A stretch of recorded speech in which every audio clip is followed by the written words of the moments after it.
Good evening, everyone. Good evening. I'm Vera Ross, and I will be your mistress of ceremony for tonight.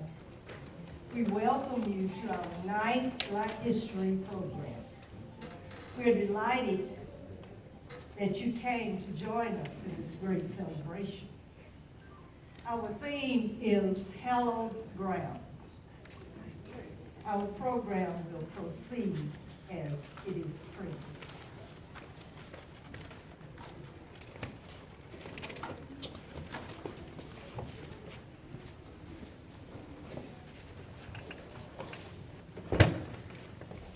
Good evening. Good evening. May we bow our heads in prayer. Father, I stretch my hands to thee, for I know no other help. If thou draw thyself from thee, whither shall I go? O God, the one that sits high and looks low. Heavenly Father, we have come this evening with bowed head and confessing tongue. Lord, we ask your blessings, Heavenly Father, for this program this afternoon, this Black History program. Heavenly Father, we are so thankful, God, that you gave each and every one of us the strength and a mind and a heart to come out to a program such as this today. Also, God, we want to pray for each family that's represented here today. Heavenly Father, we ask, oh God, that you go before them and make safe the way. Heavenly Father, we want to pray for those that would have liked to have been here to witness such a program as this. But for some reason unknown to us, they were unable to. But God, we also want to pray, Heavenly Father, for the young lady that's going to speak on our behalf this evening. Heavenly Father, we ask that you go with her, Heavenly Father. We ask that you strengthen her and give her the courage, oh God, to talk to us as you would have her to. And Heavenly Father, we want to say a special prayer for those that have gone before us and paved the way, that we can be here in a building such as this evening. Also, Heavenly Father, we want to pray for all the strife and grief that goes on in so cold and unfriendly world today. Heavenly Father, we ask, Heavenly Father, that you just touch all of those, oh God, that just running them up today. Have no heaven in view and no God in sight. Heavenly Father, we also want to stop right here and pray for those that fight abroad today. Dear God, we ask that you take your loving arms of mercy, throw it around them as a hedge of protection, and keep them ever so safe while they're over the other side doing whatever duties they were called to do. And then, dear God, when they prepare to come back to this side, we ask that you bring them back safe and sound and deliver them to their various homes.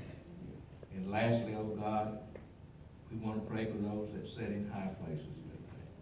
The men, the women, the rulers of this land and country.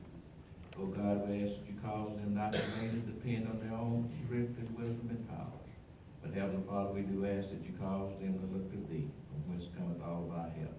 In our Father's name we pray. Amen. Amen.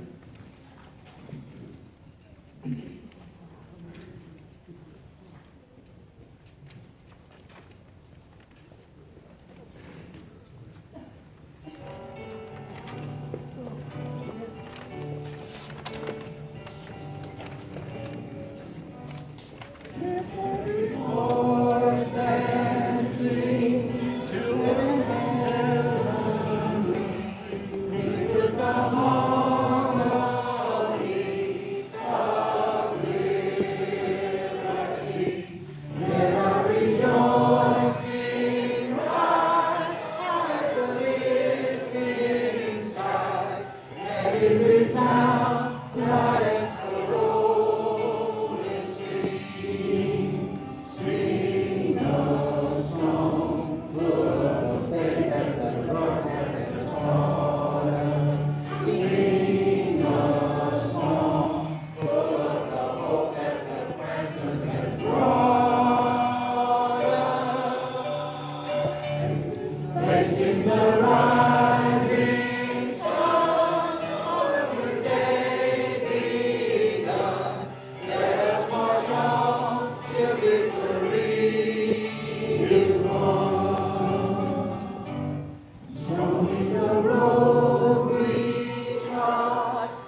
Good evening. Good evening.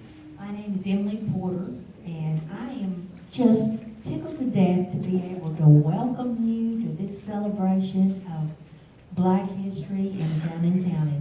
We are so glad to have you here tonight, and it has been a year in the planning and making. The committee has worked so hard to pull this all together for you, and it's been my joy to work with them.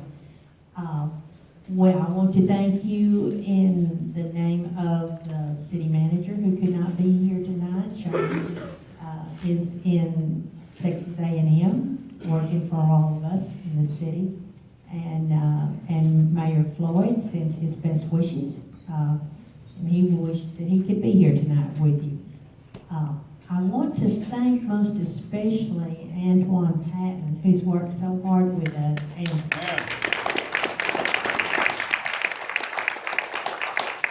and made this facility, available to us. It was a great honor for us to be able to come here tonight and enjoy this VA auditorium and the Harbor Hall upstairs. So we thank them so very much and thank him for working with us. And we just hope you'll enjoy this program because we're very excited about it.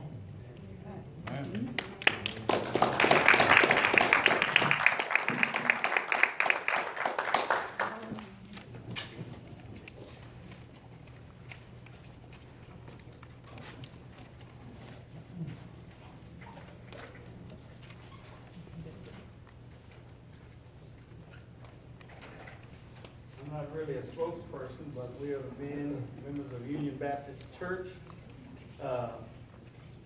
My name is Bill Brown. This is Ronnie Hill, Mickey Hill, my brother Curtis Brown, and my nephew Roland Jones.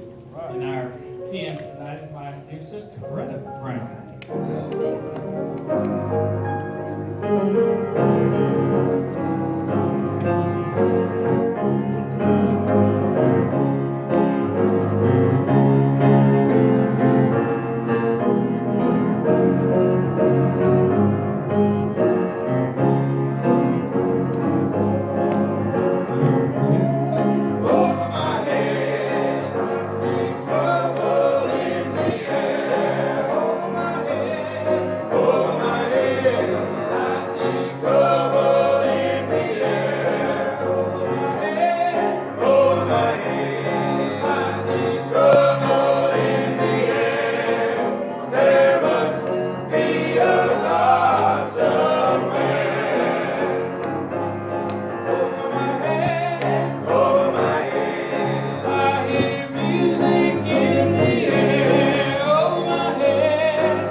Overview of the historic Black Church projects. Many of you attended our celebration last year, which focused on black-owned businesses and resulted in the publication of a 24-page booklet. The research project undertaken in 2015 was to gather information on historic black churches of Fountain County. Committee members contacted and visited black churches and interviewed members of congregations, gathered written histories and photographs. A number of the historic black churches in our county are robust and growing. Others are facing challenges as their congregations age. We collected history that had almost been lost. We tracked down photographs of church buildings and from the members of various congregations. Although this project should have been undertaken 10 years ago, we know that we could not wait another year, as the history for some of these churches was slipping away. This time-consuming project led to the publication of a book containing information on 19 historic black churches. All the information in the booklet has been added to the website of the Fountain County Historical Commission. For some churches, there is additional information on the website. We know that there were many more historic black churches than are listed in the book, but we were not able to gather information on those churches. We are immensely proud of our efforts, and we hope that you are also. Many thanks to everyone who helped us to preserve for all time the unique history of these institutions, which were so important to our county.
Churches of yesterday was used in many ways other than just for worship. Our guest speaker began her education in a one-room school, which was the Fairview Church building. She completed her education at Bishop College as a graduate with a Bachelor of Science degree. This lady wears many hats. To name a few, she is a retired teacher of public schools for 36 years.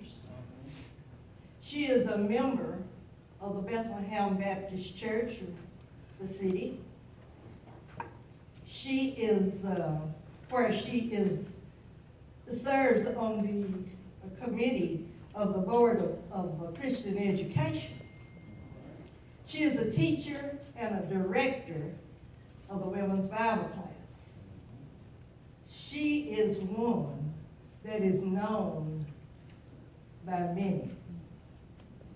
Therefore, I introduce to some and I present to others, Mrs. Myrtle McIntyre.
Good afternoon, everyone. Good afternoon.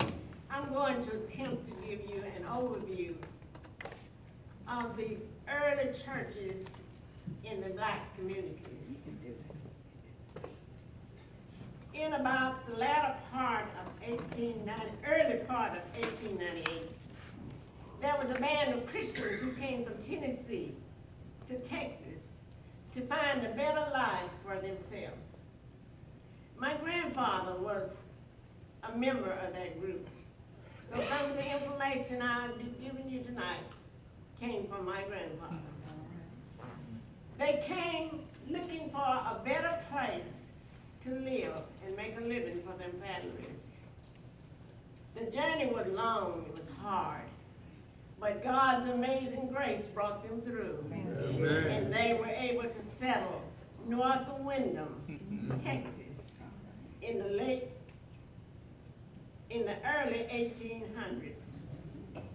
Now, as they arrived there, of course, they were tired, weary, worn out, but they took out time to pray and thank God for bringing them through, because it was certainly His amazing grace that brought them through.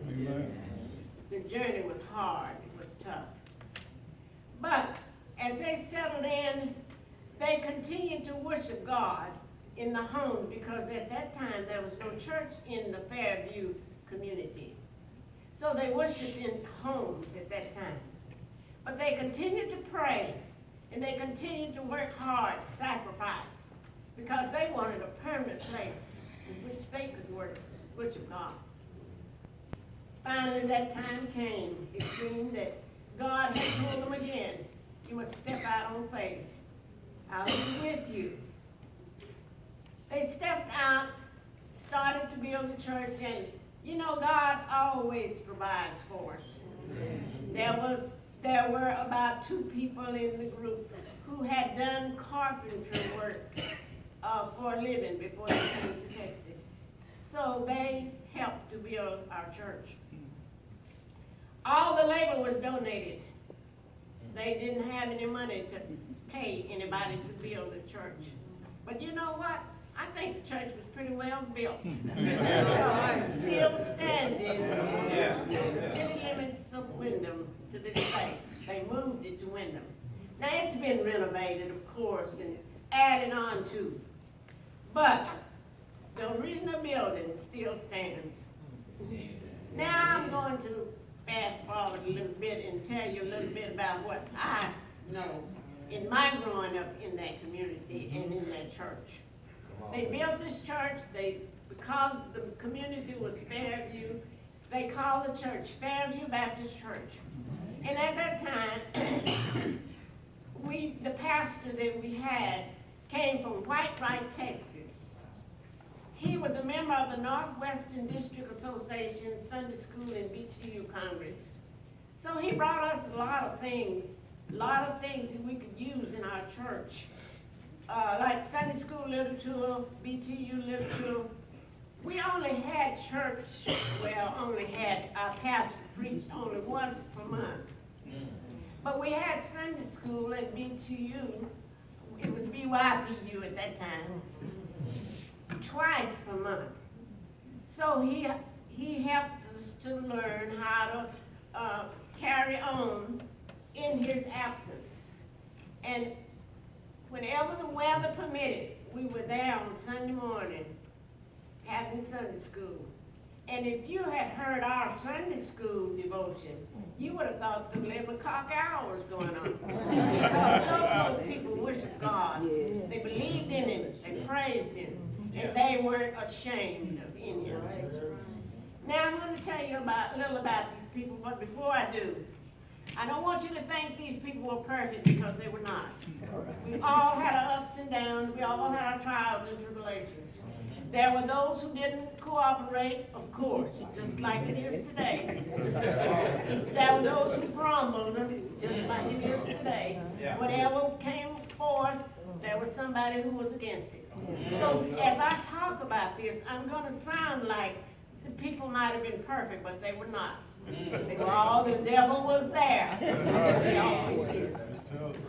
Now, these people were loving people.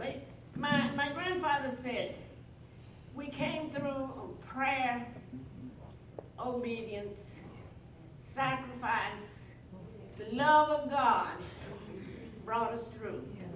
And we're going to stay on that path, said, because we believe that God is with us. So, some of the things that they did in the community was to help people who were in need. They were all in need, let me tell you. The resources were limited. They were poor. You know, farmers are poor anyway. Not all of them. I mean the little ones. And they had just settled in, you know. But they worked hard. And everybody by this time who had worked hard and wanted to had a little piece of land. So they were really doing, God was really blessing them. Right. But, you know, there were some people who fell into hard times, as we all have at some time or the other. And they would need help. And whenever they needed help, they would come to the church. And I'll tell you what, they did what they could. You know, sometimes a man might, the head of the household, might be sick at the time that the crop needed to be planted and everything. The little band of men would come together and get his crop planted and everything started for him, because he couldn't do it for himself. Then there might have been a mother who was sick, and she couldn't take care of the children and keep the house and cook and all that kind of thing. The missionary sisters at that time would get together. They would carry food, they would go over, they would wash, they would clean. Whatever needed to be done, they would do it. And sometimes, you know, people we didn't have everything that we needed. Right. And sometimes the mother might have been short of diapers for her babies. We didn't have Pampers at that time. We didn't have money to buy them. So I tell you what they would do sometimes. They would tear up old sheets and fold them and make them into baby diapers. That kept the baby dry. That kept him clean. It might not have looked all that good, but it worked. They did everything to help one another. Now, there were other churches in this community, and I want to tell you about them. we only had church once a month. There was St. Mark Baptist Church on 56 Highway, right east of Dodge City Cemetery. There was a Bigwood Church north of Honey Road. There was New Jerusalem down, we called it Coffee Mill, now they call it telephone, I guess. And each one of the Sundays, each one of the churches had only one Sunday that their pastor would come and preach. They couldn't afford to have any more either. So what we did, we would go from one church to the other on different Sundays whenever we could. Transportation was poor too, let me tell you. It was hard to get around.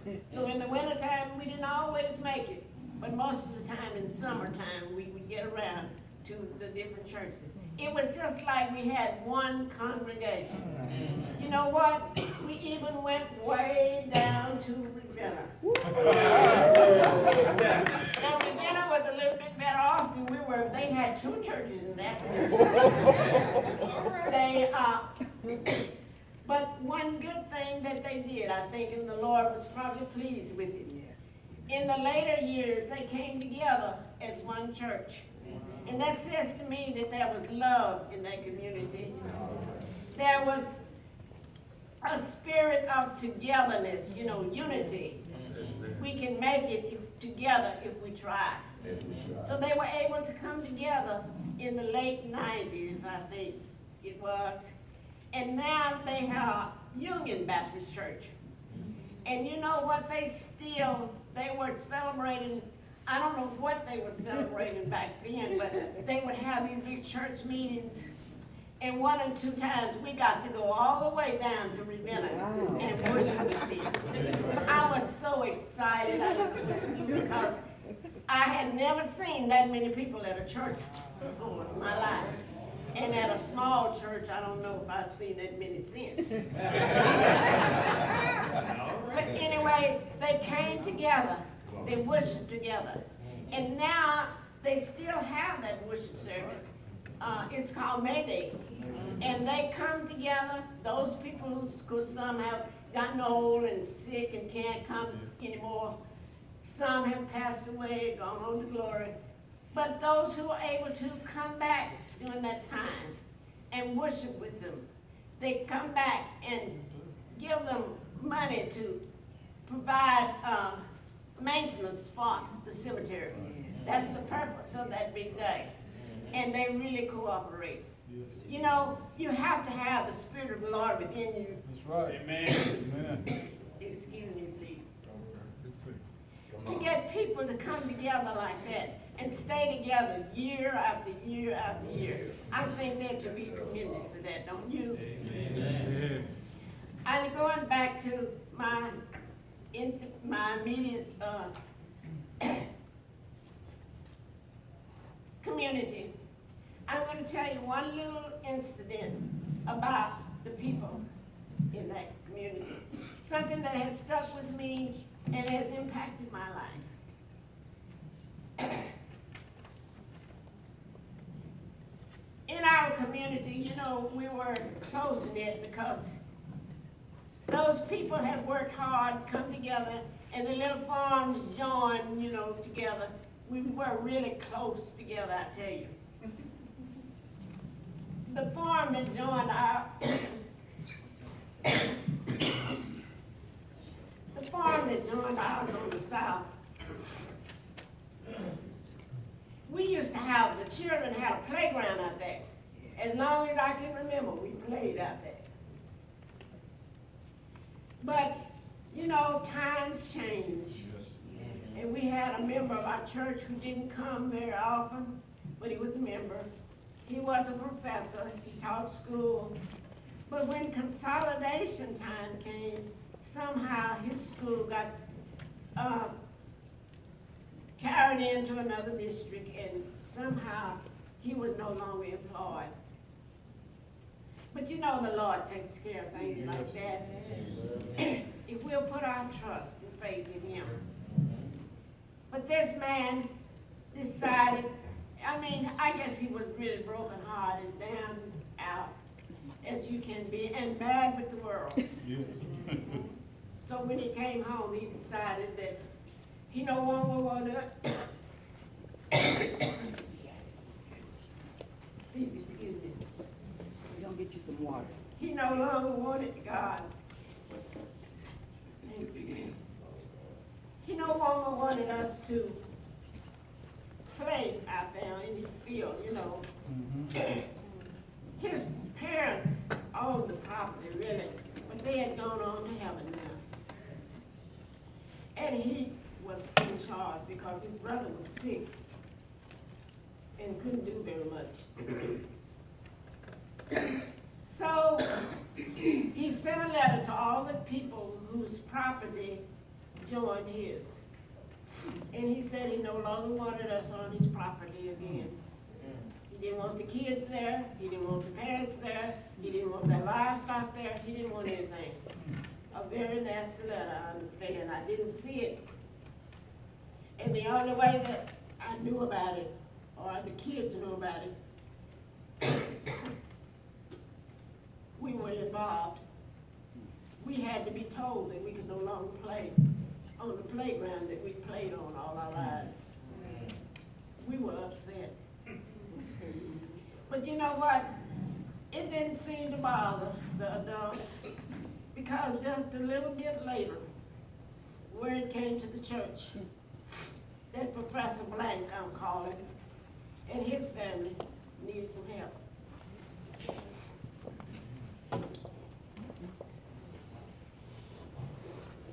Thank you.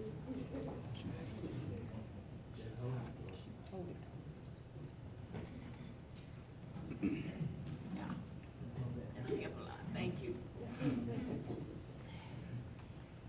Dr. Blank and his family needed some help. The hay in their field was ready to be cut, baled, and brought into barn. So the word came to the church that Professor Blank and his family need help. That little band of Christians got together with the few tools and everything that they had. They didn't have this modern type hay baler and equipment that they have today. They had all this horse-drawn stuff, you know. And the teenage boys also had to help. Here they go to cut his hay, bale it, and put it in the barn. That didn't stop there, because they continued to need help, and those people continued to help them. You know what that had said to me? God is good. Yes. And if we put our faith and trust in him, he'll allow us to do anything. That's right. You know, it was hard to forgive him Yes. for what he had done. Yes. It was hard for me. I really didn't understand why he did it, and I didn't like him right then. But you know, one day, a little bit later, you know, kids didn't discuss things with parents. They told you what they wanted you to know, and that was what it was. Well, one day when I got a little older, I asked my mom, why did Professor Blank treat us the way he treated? I said, I don't like him very much. Well, that was a time for a teaching lesson. She told me that you don't do unto others as they do to you, but you do unto others as you would have them do to you. Amen. I said, but we didn't do anything to him. I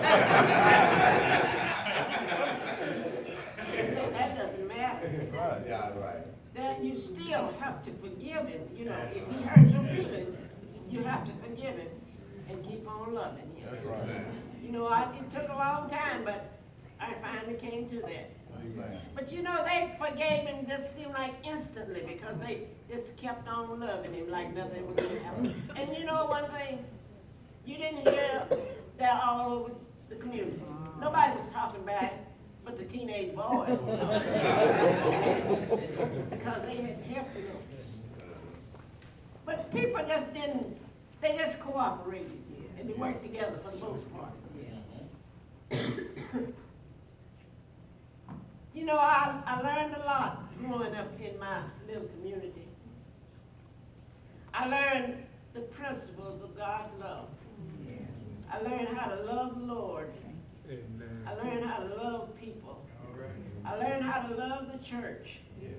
I learned how to work together with other people in unity. Most of all, I learned to pray and be obedient to the will of God. You know, when I think back on where we came from in those communities, we were just like one big congregation in every community because we came together. And when we came together, we didn't come together to gossip. We came together to worship God. Amen. And I tell you, those people went at it hard. You know, the singing just a few minutes ago kind of reminded me of back home, the way the people used to sing loud and clear. Right. You could hear them for miles because they opened up. Not only did they sing loud, they prayed loud. And God loved them and God blessed them. Because as they lived, they prospered, they grew. Nobody got rich in that community that I know about, but everybody lived. Because you know what? They shared everything. If somebody needed food, because in the summertime, they canned everything. And then in the wintertime, they killed hogs. Everybody had meat to eat. Everybody had vegetables to eat. And if somebody had to fell on hard times, all they had to do was come and ask the church, and they would get together and give them food. And you know what? How we paid our preacher sometimes? Have you ever heard of pounding the preacher? What that means is that we get together food. Each family was supposed to bring 1 pound of some kind of food product or something that the family could use. Most people brought more. And I imagine that when we paid him, when we gave him all of that food and everything, I bet he was happier to get that than they was to do 15 cents.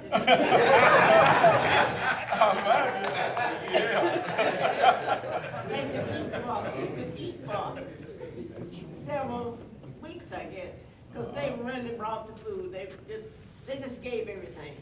And you know, I just wish nowadays we could share the way those people share. If you think about it, we could really go places with the way we share. And God would really bless us. You know, I like the last part of that Negro national anthem that we sang a few minutes ago. It says, God of our weary years, God of our silent years, brought us thus far. I'm not saying it just the way it is.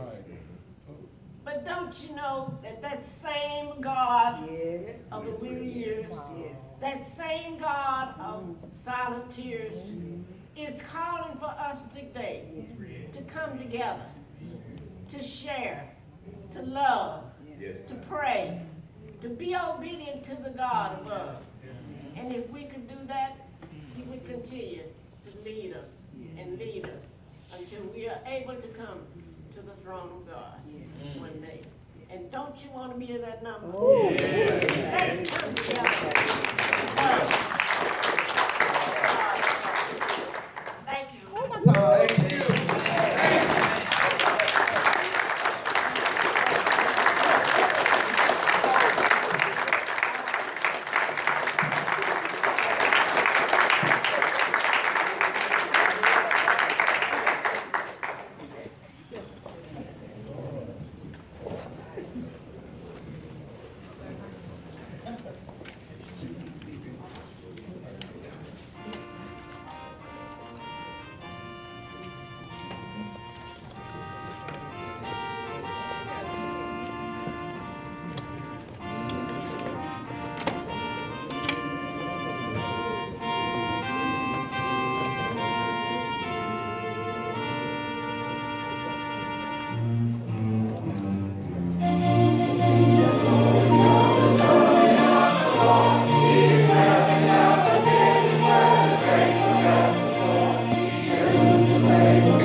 my soul together.